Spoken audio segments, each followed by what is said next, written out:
on my hands, blood on my shirt, blood on my pants. I gotta get it off by doing this work. I gotta get this blood off. All my Crips and Bloods lost. You was bought with a price. How much that blood cost? We were slaves there. We were enslaved.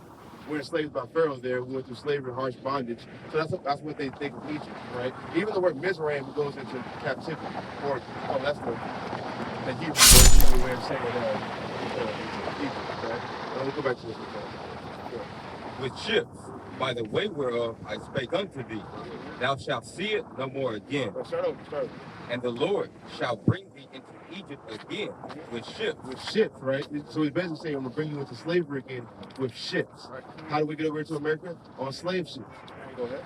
Yeah. By the way whereof I spake unto thee, thou shalt see it no more again. And there you shall be sold unto your enemies. Shall be what? Sold unto your enemies. What happened when we got here? Yeah, but we got what? Sold. They took us out of the slave ships, divided the families off, and sold them to various places on the auction block. That's right.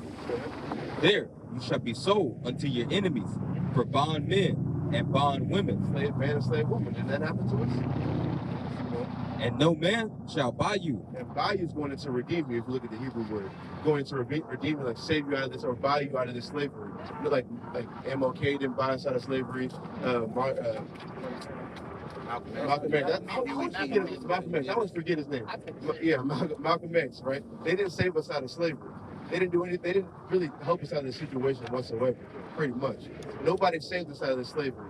But we see that we can bear witness to this, being a so-called black man in America. We can bear witness to this curse they talked about in Deuteronomy 20.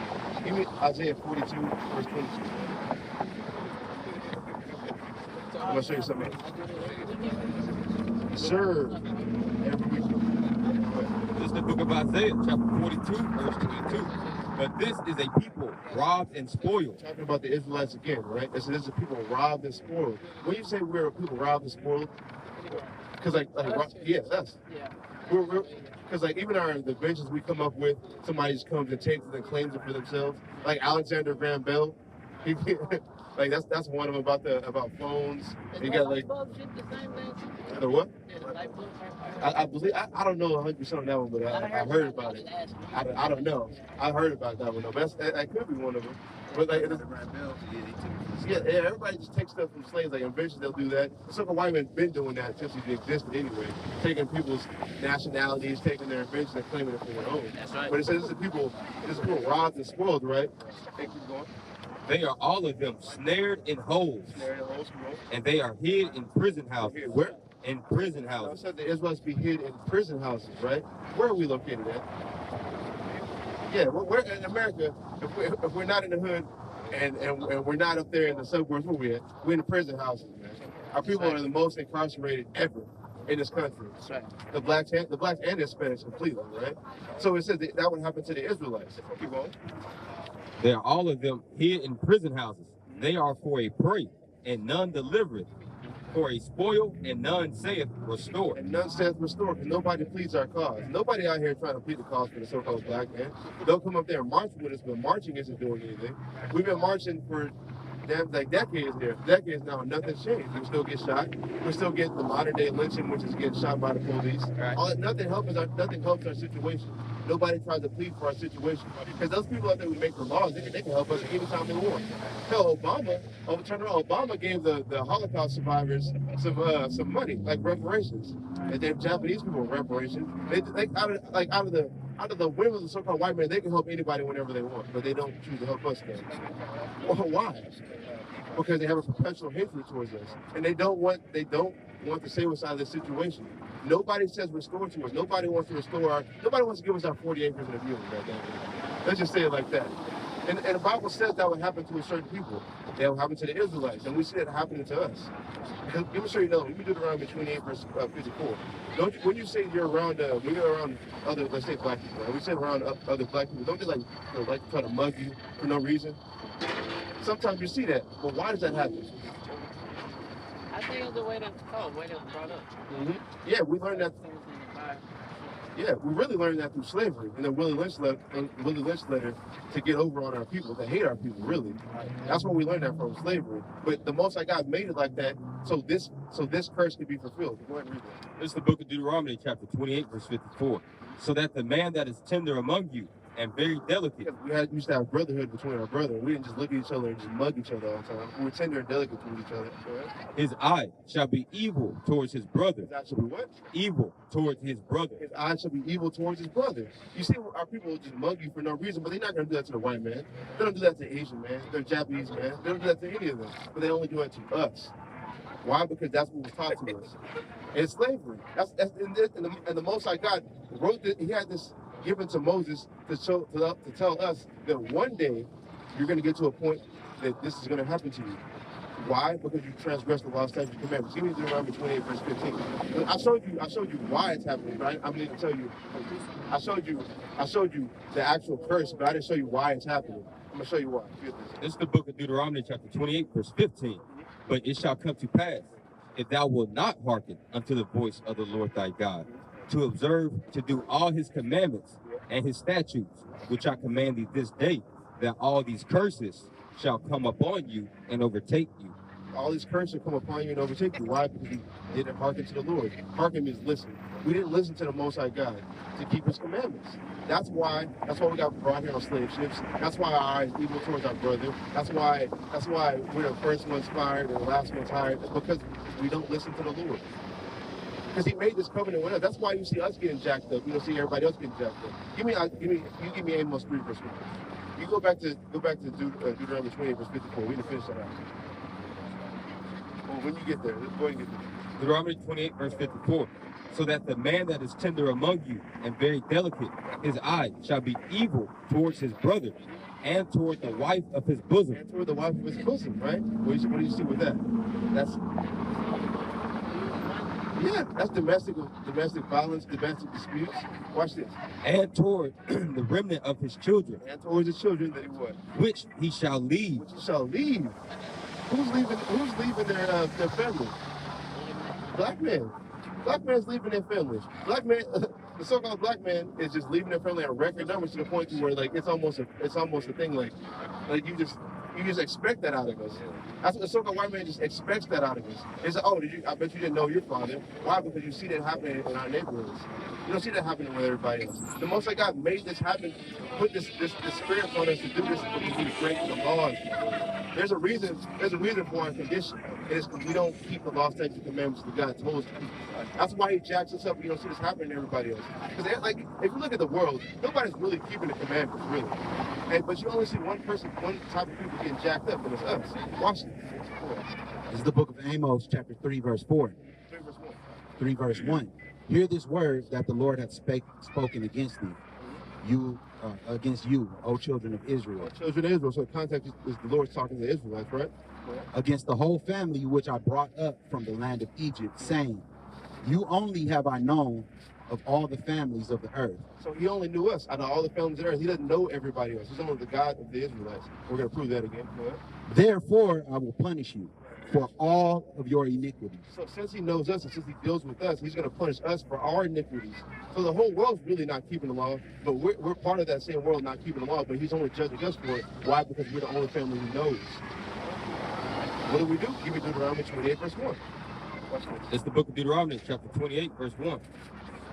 And it shall come to pass, if thou shalt hearken diligently unto the voice of the Lord thy God. So if we listen to the Lord, to observe and do all his commandments. And do what he said to do from the jump, which is keep the commandments. But the same covenant he made with us with our forefathers after we left the land of Egypt. That same covenant, which the law, statutes, and commandments I'm telling you about. If we listen to that, what's going to happen? Which I command thee this day, that the Lord thy God will set thee on high above all nations of the earth. We'll be set above all nations of the earth. Just like how the so-called white man rules the planet, we're going to rule the planet when we listen to the Lord. We'll stop seeing George Floyd's on the news, and we'll stop seeing brothers getting shot. You see all this stuff happening. Why is this happening to us, my brother? If there is something special with us, Why is it like give me Deuteronomy 28 verse 66. I'll show you something else. It's the book of Deuteronomy, chapter 28, verse 66. And the Lord, it's a lot. And thy life shall hang in doubt before thee. Now, who does that sound like? Your life shall hang in doubt before thee. Wherever you go, you never know. You never know, bro. You can hit the corner one day, you can step on somebody, shoot, bam, they shoot you. You could get into it with you could get pulled over by the cop, they can shoot you at any time. Our life hang in doubt. And some white men can get out of the car and try to box a cop, and then they'll just try to tase him. Or they might not even tase him, they just go with the cop car, take him to the damn Burger King, and he'll get arrested and probably be out the same day. But for us, we might get shot. We might get tased. They'll shoot us in front of our families, bro. Yeah, all three. Tasers, shoot us in front of our families, and your wife and your kid, your wife will be sitting next to you, and your kids will be in the back watching you bleed out. That happens to us, man. Because we don't listen to the Lord. We have to listen to the Lord. That's what we're up here to tell our brothers and sisters, man. The blacks, Hispanics, we're signing. The blacks, Hispanics, and Native Americans who are the true children of God, we need to keep these commandments, or we're going to continue to die in America. Because this is not our rest. Because this place isn't our rest. This place isn't for us at all. America's never been for us. Even what it's founded upon, it talks about all men are created equal, but we were slaves during that time. That's right. So that's not talking about us, which means the Constitution isn't talking about us, which means we have no rights here. None. This place is not our rest. This is the book of Micah, chapter 2, verse 10. Arise ye and depart, for this is not your rest. What? Not your rest. America is not our rest, my brother. This isn't our place. This isn't our land to flourish in. This isn't where we come to build our nation. It's been a destruction to our nation as a people since we've been here, really. Because it is polluted, it shall destroy you, even with a sword destruction. Even with the doctrines America believes in, it believes in LGBT. It believes in you can be an adulterer. It believes you can come over here and do whatever you want to do. And when we do that, what does the Most High God do to us? He jacks us up. So if we stay here and get polluted by their doctrines, and polluted by their wine and their mannerisms, and we continue to do that, we're going to get jacked up by the Most High God. Because what ended up happening is when we came over here on slave ships, they robbed us of our culture. They robbed us of our identity. They robbed us of basically our heritage as a whole. So what do? We take on their mentalities. We take on their mannerisms and their doctrines. Just like homosexuality, just like being a murderer. We learned all that from the so-called white man. All that, our whole mannerisms of being like just a regular nigga in America, we learned that from the so-called white man. But they want to complain about us saying we're criminals and all that. We learned that from the biggest criminals on the planet. So we need to rise and depart out of this place, man. And what we mean by that, we mean by that mentally. We mean like changing our minds. Because this is what's going to save us. These law, statutes, commandments is the only thing that's going to save us. Because it literally said in Deuteronomy 28, verse 1, if you listen to the Lord and keep the commandments, we're going to set you on high. That's when we're going to be kings. People talking about we was kings. No, nigga, we are kings. We are kings. And we will be brought into our kingdom once we keep these laws, statutes, and commandments. That's what we're out here to tell our people. The churches ain't going to tell you this. The church is going to tell you that do whatever you want, come as you are, and stay as you are. And what happens when we stay as we are? We stay in captivity. We stay getting shot. We don't know what's going to happen to us, bro. Like, as a black man, you can wake up one day and just die, bro. We have to worry about that. But the so-called white man doesn't have to worry about that. That's why they can just ride their bikes up and down the street at 3 a.m. or 4 a.m. not having to worry about anything. As a matter of fact, give me Psalms 73. You know that they're not in trouble as others. What do you got? Go ahead. It's the book of Daniel, chapter 9, verse 11. Yea, all Israel have transgressed thy law, even by departing, that they might not obey thy voice. Therefore, the curse is poured upon us. Now the curse is poured upon us. Like I said in Deuteronomy 28, verse 15, if we don't listen to the Lord, the curse is going to fall upon us. And since we did it, here we are. I get it. That's what we're saying. You get it? Yeah, good, my boy. So, let me get one more for you. I know you're probably in a rush. Let me get one more. I ain't in no rush. Oh, you're not in a rush? I enjoy it. Oh, okay, cool. Just keep me here. Oh, okay, cool. Now, give me Ecclesiastes 12, verse 13. What you get? They're not in trouble as others? Yeah. This is the book of Psalms, chapter 73, verse 5. They are not in trouble as other men. They're not what? In trouble as other men. Now, when you just look at the whole scope of America and how it's set up for the so-called black man, right? We're black man, set up for the so-called black man. When you say we're the most like attacked, we're the most ravaged as the people compared to the so-called white man, They get to just walk up and down the streets. I remember I was in Harlem. I believe it was it last year? I think it was, when was we were? It was last year? Oh, you didn't go? It was last year, right? It was last year. We saw in Harlem, white people late at night walking their dogs, walking their poodles in Harlem, bro. In Harlem. And not afraid at all. Why? Because they're not in trouble as others. They know our people ain't gonna do nothing to them. They know the cops ain't gonna do nothing to them. They're in no danger. But for us, walking out in some neighborhoods at 3 a.m. is like inviting you to get robbed, you to get murdered, and the cops will just stop you for no reason to drum up some charges to kill you.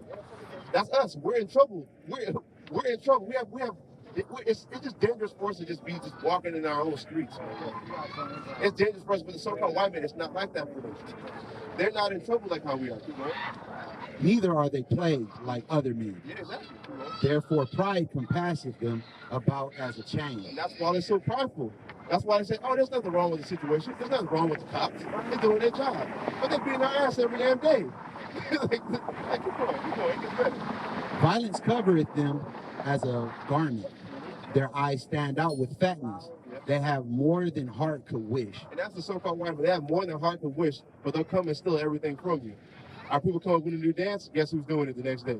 So-called white man. Our people come up with a new invention, so guess who's there to claim that invention and make it theirs? The so-called white man. That's what they do. That's what they do. They have more than what heart could wish, but they still want to come take everything we got. Like, if I could say one thing to all y'all, bro, Go ahead. I would say, I really like what y'all doing, building a team to try to accomplish something y'all believe in. You know what I mean? To get y'all people to come together to believe in something, try to create a movement. I believe that's powerful for sure. To see our black brothers do that. So I want to say y'all keep doing it, don't stop. You know what I'm saying? No matter where y'all at. Y'all can really affect change with enough people, enough teams, different areas, different cities, whatever y'all gotta do to do what y'all believe in. Y'all keep doing it. And that's why we got the camera here, so people on the internet can see this. That was on camera? Yeah. Yeah. Well, that's why we got the camera here, man, because this gospel got to be preached through all the earth till the end can come, my brother. Right? You know, and that's the whole reason we're out here, because Christ told us to be. We're not like how the Christians will sit up in a building and just turn around and just say, read one verse and then have everybody eat pork and then go home. We're not going to do that. We're going to do what Christ said, go to the highways and byways and the chief places of concourse and teach our people. Because we want out of this place, my brother. That's right. That's what we want. We don't want to be in America forever, because this place is nothing but be evil to us since we've been here. And it's not just about us and what we doing out here, bro. We out here for you. So the next step is what we looking for is for you to repent. And we looking for your repentance, bro, for you to start keeping the law of the Most High. Because nothing, this is going to be for naught if our people don't repent, start keeping the law of the Most High. That's the main thing. All of the problems that he just went over, they're corrected by each one of us keeping the laws of the Most High. The hate towards your brother, the leaving your family, drug dealing, pimping, you know what I mean? All of the different stuff that go on in our community is all healed with just us keeping the law of the Most High. Easily. Even out of 10. Give me Exodus 20. Give me a second. Go to where this is out there. Give me that, please. Because even with this, you know, they talk about the 10 Commandments. Well, if we just kept 3 of the 10 Commandments, 3 of what they call the 10 Commandments, right? That'll solve so many problems in our neighborhood. Give me that shit. This is the book of Exodus, chapter 20, verse 13. Thou shalt not kill. Thou shalt not kill, bro. That's going into murder. Thou shalt not murder. You know how we have our brothers, we see our brothers riding on each other, killing each other for no damn reason, over a color. Like, our brothers will get a bandana, just get one of their flags, put it in their pocket, make themselves a target for somebody to kill them. Then somebody gets mad that they got to go and kill them, and it's just a never-ending cycle, bro. It's a never-ending cycle. Never-ending cycle. But if one of those people would be like, you know what? Hold on real quick. If our people would just be like, you know what? I'm going to end this cycle, bro. And it's enough killing. Right. It's enough killing. It's just enough. It's just enough is enough, my brother. If one person do that, that'll save somebody else's life. And then somebody else will be like, well, if he's doing that, maybe I should try to do that. I'm tired of going to funerals. People are getting shot at funerals, bro. People will like say it's like a gang of brothers, and one of them kills somebody. They'll kill him, and they go to the funeral just because they know the other brothers are gonna see the other brothers are gonna see him off. This is gonna be the last time they're gonna see him. They're gonna know they're gonna be at one location. They're gonna go shoot up that funeral, bro. Killing moms, killing children, killing everybody, killing random people who just knew the guy in passing. who want to just mourn his death, they'll come and kill him for no reason. That's what our people do. But if we keep thou shalt not kill, which is really thou shalt not murder, if we just keep that, my brother, that's saving lives. Just the smallest application of a verse in the Bible will save our people. From ourselves, really. Keep going. Quick. It's I thought you were about to drop a verse. Exodus 20. Exodus 20, verse 14. Thou shalt not commit adultery. Thou shalt not commit adultery, right? What do our people make songs about? Taking each other's women, bro. People, they glorify taking other people's women. They'll do that, but let somebody take their girl. What they gonna do? Probably go crazy and do what? Just probably kill somebody. That's, bro, if we just get our own women, bro. Just get your own women. There's so many more women on the planet than there is men. There's so many more women on the planet as men. You can't get your own girl, bro. But if we do that, that'll save a life. Because that's going to make somebody get mad and want to kill somebody. Keep going. Exodus 20 and 15. Thou shalt not steal. And thou shalt not steal, bro. Who be stealing from each other the most? Let's just be honest, man. They're stealing from each other the most. Our people, bro. We'll have all of our people located in this one section of town, and we'll sit there and steal from each other. But the same people who've been stealing from the whole goddamn planet will live over there, and they have everything, and they're not going to take from them.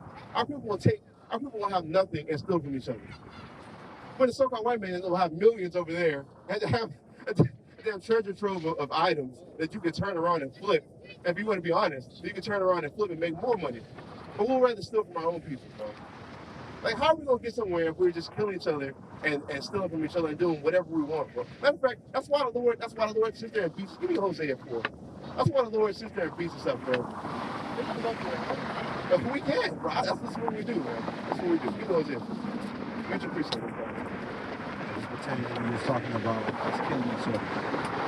This is the book of Proverbs, chapter 1, verse 10. My son, if sinners entice thee, consent thou not. Verse 11. If they say, come with us, let us lay wait for blood, let us lurk privily for the innocent without cause. And that's what our people do, bro. They will, if a sinner, somebody like I'll just break it down like this. You have a brother say, look, we're about to go catch a lick, bro. We're about to go, we're gonna ride on somebody. Are you in? And say, if sinners entice you, consent not. Be like, no, man, I'm not trying to do that, bro. Because our people, once we start doing that, then they're going to see me doing it, they're going to see you doing that, they're going to want to get revenge, and what are they going to do? They might come kill me. They might come kill my mom. They might come kill somebody I know. If sinners entice you, consent not. Don't do that, bro. We just need somebody, we need our people to say, oh, you know what, enough is enough, man. Enough is enough, bro. Aren't we tired of people on t-shirts? Aren't we tired of saying R.I.P.? Somebody got somebody posted on their car, R.I.P. Tyrell or Tyrone, whatever. Like, I've seen that, bro. Like, and it sounds like I'm being like stereotypical, but I've seen that, bro. I've seen that in my hometown. Like, I don't know, you're in Temple, Texas. Yeah, I've seen that in Temple, Texas, bro. Growing up, that's what I've seen. It's not even I'm just coming up with names. That's literally what I've seen, and I'm tired of seeing that. And since I'm tired of seeing that, since I'm tired of seeing that, I'm trying to make change in my people so that they can be tired of seeing that, so we can finally come together as a nation and get out of this place, bro. That's what we're trying to do, bro. That's what we're up here for, man. Give me Hosea 4. It's the book of Hosea, chapter 4, verse 6. Verse 1. Oh, verse 1. It says, hear the word of the Lord, ye children of Israel. But the Lord hath a controversy with the inhabitants of the land, because there is no truth, nor mercy, nor knowledge of God in the land. And he's talking about Israelites, right? He has a controversy with this, bro. There's no truth in us. What the truth is really the law, statutes, commandments, pursuant to the Bible in Psalms 147, right? Not 147, 119. It's like. There's no truth in us. We don't keep these law, statutes, and commandments. That's why the Most High God continues to jack us up. That's why there's a controversy with us. Why? Because we're murderers, we're killers, we steal from each other. We're just evil towards each other. That's why He continues to jack us up. Keep going. What's up? Oh, yeah, go ahead. I appreciate it. You appreciate it? Yeah, I just don't want to be a two. Okay, cool. Well, let me leave you one. Give me Ecclesiastes 12. Now we get that. Let me leave you with this one. It's the book of Ecclesiastes, chapter 12 and 13. Let us hear the conclusion of the whole matter. Let's hear the conclusion of the whole matter. Like the whole matter of life, or what the whole reason of life. Let's hear the conclusion of the whole thing. Go ahead. Fear God and keep his commandments. Do what? Fear God and keep his commandments. We have to fear the Lord and keep his commandments. That's what we're supposed to do, man. That's the whole, like, even if you want to just sum it up to the conclusion of this whole matter, what we're telling you to do is keep these commandments, bro. Because it'll be well for you after that. Because if we don't keep these commandments, the Most High God can kill you. He's going to kill more people. He's going to kill our people just in general, bro. So you need to do your part and keep these commandments and repent. Keep going. For this is the whole duty of man. This is your whole duty as being a man, bro. Is to keep these commandments and to repent. And on top of that, teach your people to keep the commandments. That's what we got to do. That's what we're out here for, man. That's what we're here to do, bro. Yeah.